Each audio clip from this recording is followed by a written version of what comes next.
আর আমাদের পাড়ার সামনেই চায়ের হাট, আমাদের বাড়ির সামনেই তো চায়ের হাট। আর ও নিজেই বললো ফিশ ফ্রাই খাবে, হ্যাঁ যাচ্ছি নিয়ে আসি। ও আগে যাই দিন হোক। বলছিল। কত বড় ফিশ ফ্রাইটা দেখো। এটা ফিশ, আমার তো মনে হচ্ছে এইটা ফিশ ফ্রাই। না না, ওইটা বড়টা। তা আমি গিয়ে দেখছি যে ফিশ ফ্রাইয়ের দাম দেখছি 80 টাকা। হ্যাঁ ঠিক আছে। তারপর ও দেখছি আরেকটা লেখা আছে 130 টাকা। দিয়ে বলছে 130 টাকাটা ভালো হবে।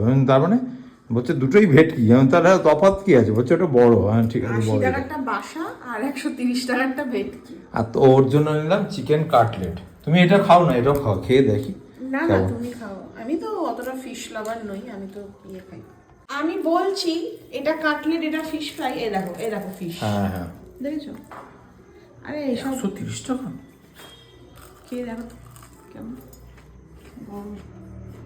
ভালো। তবে মাছের মানে যে ইয়েটা দেখলাম সেটা বেশ ঠিক।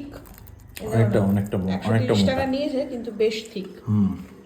তাই না? আর দেখেই বুঝতে পারছি এটা প্রপার ভেটকি, ভালো, ওই জন্যই ভালো। 130 টাকা নিয়েছে। কুণাল আবার এটা ভেঙে খেয়েছে, বললো যে হ্যাঁ এটা চিকেন। আমি বললাম তো এটা চিকেন কাটলেট। সব খায়। এটাও টেস্টি।